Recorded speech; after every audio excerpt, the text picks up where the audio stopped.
Today I am making a very special sauce. It's called Rouille. It's delicious.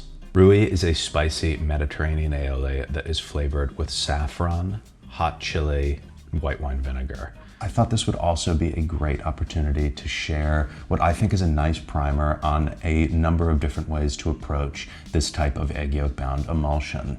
So I've decided to make 3 different versions of Rouille, each with slightly different techniques. And if you stick around to the end, I'm gonna share a recipe for a simple and delicious seafood boil that will go perfectly with any of these. First up is the classic. We're gonna start with 2 ounces of vinegar and 1 ounce of water and a healthy pinch of saffron. Time to bring this to a boil, cover it, turn the heat off, and let it steep for 20 minutes. Okay, it's been about 10 minutes, but I'm actually gonna set this aside and start working on the rest of the sauce. I'm gonna take 30 grams of garlic or 6 cloves, and I'm gonna mince it up very fine.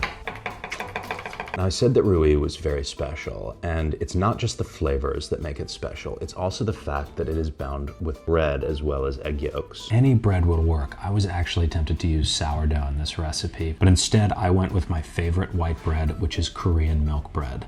And into this cup, I'm also gonna weigh 1 gram of my favorite hot chili powder. I'm gonna throw our garlic, chili, and bread mixture in here first. Also gonna get a tablespoon of salt. Add your saffron and vinegar mixture. I'm straining the saffron out, 2 egg yolks. Now I'm turning this on for about 30 seconds, and then slowly drizzle in 750 milliliters of extra virgin olive oil. Now this sauce traditionally has only olive oil, but I have a serious problem with that. Because I find that through the process of emulsifying the olive oil into a stable mayonnaise or aioli, it disperses and overly agitates the tannins in the oil, which bitters the sauce, which is why I would never choose to make this type of sauce with only olive oil. I will always create a stable emulsion with a neutral oil like grapeseed and then gently fold in olive oil for flavor once it's done. The second sauce is going to be an updated style of emulsion using the grapeseed technique that you just learned about. And it's going to have the exact same amounts and technique at the beginning, except I'm leaving out the bread and adding an extra egg yolk to make up for it. It starts to look very different once it's time to emulsify the oil in. First, I'm using a blender, which can create super stable emulsions. And then I'm slowly drizzling in the grapeseed oil to create the stable emulsion and mounting in olive oil at the end. I think that this sauce is gonna be superior to the first one in every way. Hi, this is Editor Devin. Just working on this video, and part of it is frankly confusing.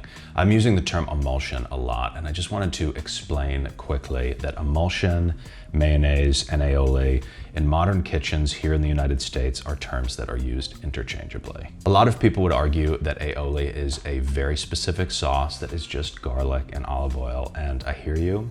You're probably right, but I have always used the terms aioli, mayonnaise, and emulsion interchangeably. For the final sauce, I really want to do something special, so I'm going to take every flavor in Rouille and I'm going to try to bring it to the next level.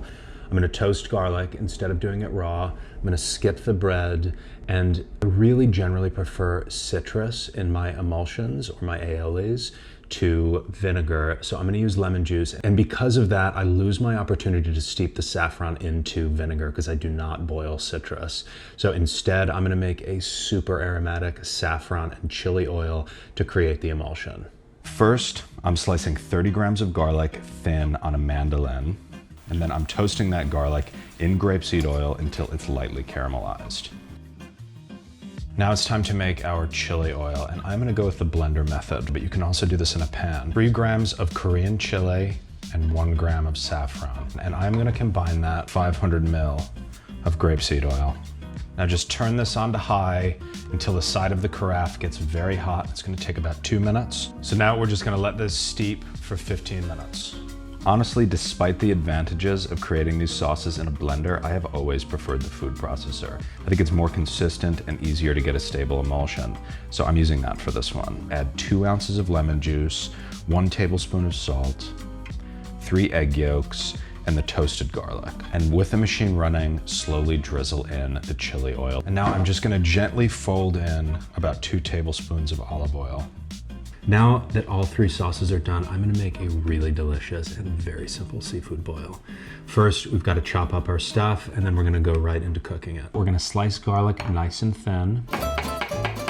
We'll also slice shallots, and I snuck some lemongrass into this. I split a Thai chili right in half. I'm also gonna make an herb mixture of parsley and tarragon. I found these really nice little prawns at my market, so I'm just gonna devein them.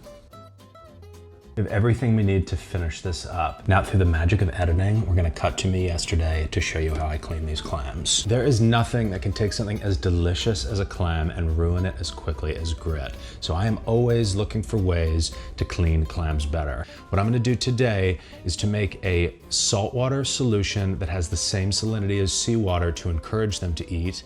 And then I'm gonna add cornmeal into that solution to clear out their entire systems. So I will see you again tomorrow morning and we'll see what these things look like. So you can see that it's come out of its shell a little bit, which means that it's feeding, which means that this clam is gonna be so tasty. So now I just need to rinse these off and we can get to cooking. We're gonna start in a cold pan with a little bit of olive oil and our garlic. We're gonna cook this over high heat until the garlic is lightly caramelized. As soon as I see a little color, I'm just gonna dump in my shallots and lemongrass. Just cook these very briefly. Next, it's gonna be our split chili, our clams, our shrimp, nice pinch of salt, and some dry white wine. We just need to bring this up to a boil and wait until the clams just open up. These have been some remarkably tenacious clams. It's probably because I fed them first, but they are ready now. Just gonna add in some of our mixed herbs. This really looks so good. I'm just gonna clean up and reset, and then I will give it a taste. All right, let's give this a taste. A little fresh lemon on there, some chili on it. Oh, that's so good.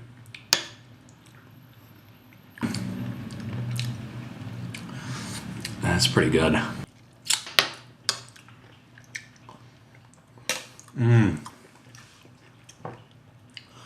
That is much better. It's number 2, right? It's much sweeter because it doesn't have the bitterness from the olive oil. Those clams are so good. So much more saffron and so much more chili. It's so much more powerful when you're infusing it in the fat like that. That's really good.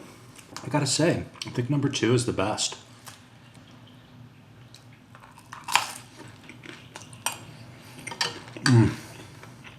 This is a tough one because they're all really different and they all really have special and unique things about them. The classic is wonderful. I think number 2 is my favorite. It's got cleaner flavors. It has also brighter acid and more sweetness because of the way that we emulsified it. Number 3 is really powerful. So much saffron, so much chili, just because you get such a better infusion in that oil. They're all delicious. You should give one of these a shot. And this, really tasty. But anyway, that's all from me. Thanks for watching, and I will see you soon.